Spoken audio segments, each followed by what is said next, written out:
Natalia Petrovna dreaded holidays and weekends. For the past few years, she had spent Christmas and New Year's Eve alone. Pouring herself a cup of tea, she sat at the empty table, a stark reminder of her solitude.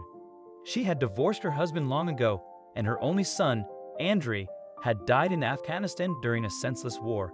Natalia had given birth to him at just 18, and when he died, he was also 18, still just a boy. A decade had passed since that tragic day, and the pain remained fresh.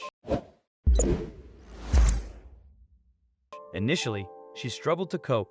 The loss was overwhelming. At night, she would dream of Andrei, imagining opening the door to find him standing there. For a long time, she flinched at the sound of phone calls and knocks on the door, haunted by memories. Life felt unbearable, but work provided a distraction, even as the memories clung to her. Entering the room, she turned on the TV and sank into her chair. New Year's advertisements and cheerful greetings flashed across the screen, showcasing families celebrating together. A boy resembling her little Andrei hugged his mother, and a tear slipped down Natalia's cheek. The war had stolen everything from her, her child, her happiness, her joy. With no desires or hopes left, she felt the weight of her loneliness at just 46 years old. Each new year mirrored the last, as she continued to prepare traditional Olivier salad and herring under a fur coat, the scent of tangerines filling the air. This was how they had always celebrated together. Her heart ached. She longed to be with him now, no matter the realm, this world or the next. Natalia Petrovna turned off the TV, stood up, and looked out the window. It was snowing again. The need to visit her son's grave prompted her to get dressed, put some tangerines and a couple of candies in her bag, and go to the bus stop. She got on the bus and went to the cemetery. Natalia Petrovna wandered along the snow-covered alley of the cemetery. The snow crunched underfoot. Andrei's grave was nearby. The woman placed tangerines and sweets on the grave. She brushed the snow off the bench and sat down. The woman looked at the portrait on the monument. The body had arrived in a closed zinc coffin, so Natalia Petrovna did not see her son dead. Andrei was in uniform and smiling. That's how everyone remembered him. "Here, son, I have come to you," the mother said quietly. "You love the New Year so much. I have brought you your favorite tangerines. How bad I feel without you, son, and you are lying here all alone. You could at least give me a sign that you hear me." She lowered her face and covered it with her palms. Hot tears streamed down her cheeks. A strange sound, like a sigh, was heard behind her. "Auntie, give me some candy."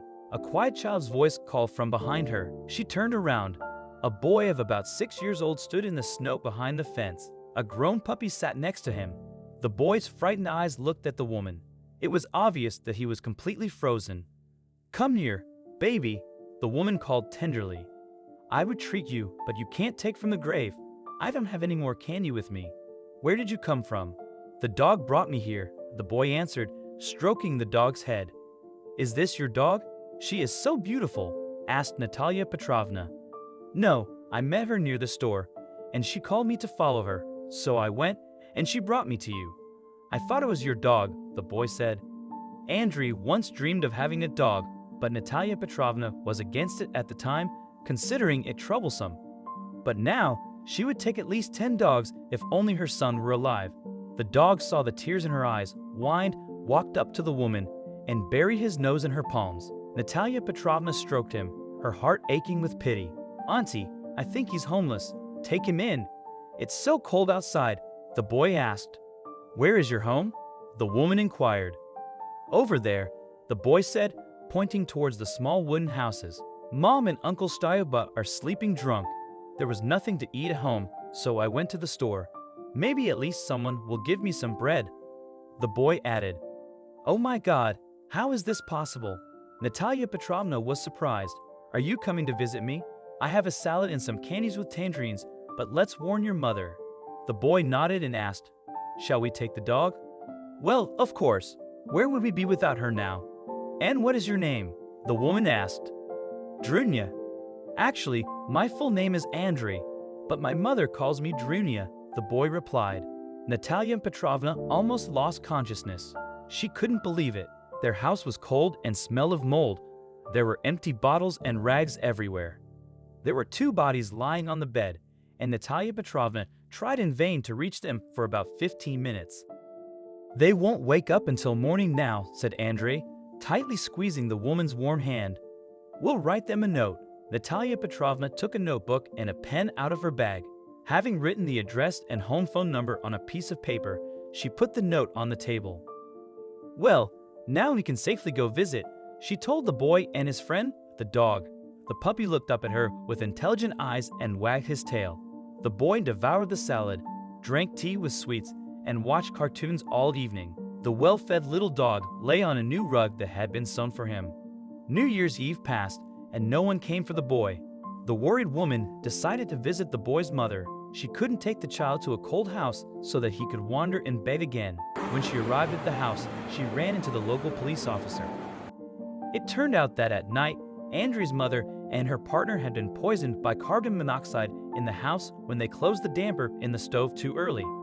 The local police officer reported that he had seen the note and was just about to visit the woman who had taken the boy to her home. "Who are you to him?" the policeman asked, writing down the passport details. "Godmother."